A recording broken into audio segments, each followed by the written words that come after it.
DreamWorks Pictures تقدیم میکنه. ساختی DreamWorks.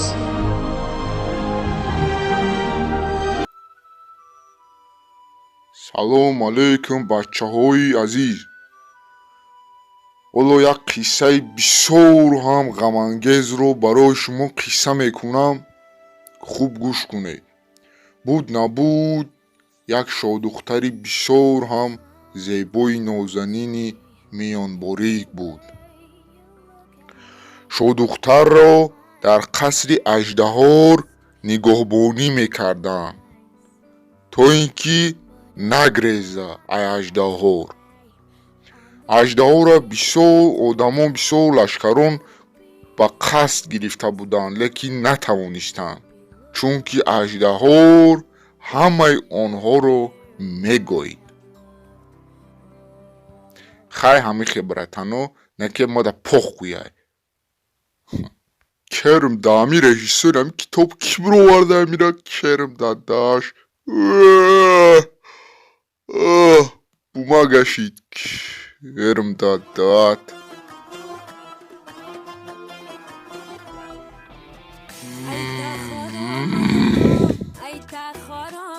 بسر روی فرزونا بسر رو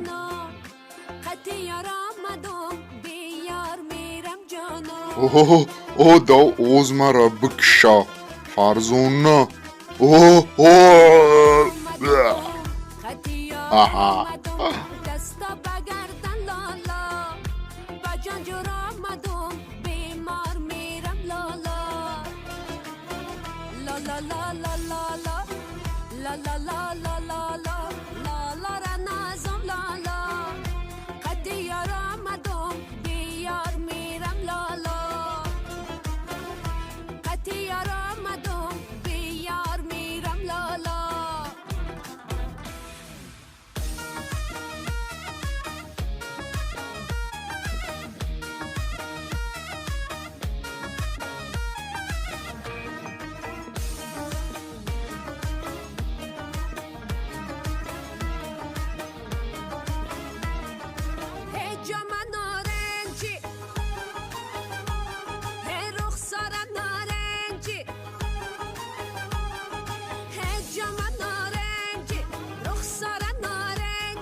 Ami çay خوناشون بیا بریم کجا میترسی؟ بیا بریم تزق بیا به کرت فوری دسته بوشه با برو تخشلون که بولو دو کسا گویدای مردای.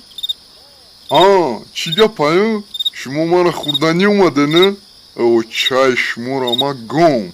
ما اوکی شما را چند بار گفتم که دم تیراتوی را نگردن که همه تا میگم. بعد رو دوتون کنده قطی چشمتون میخرم. نه که ما دا خویا مقبولای خوی گم شدش دفشه برا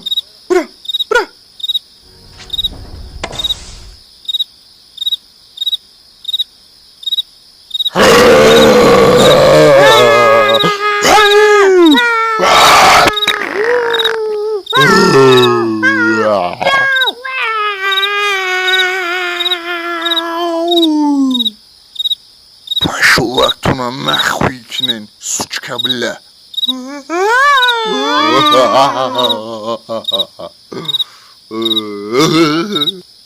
کونتیو یا کونته را کفته استین دا کفنود بگم خیلی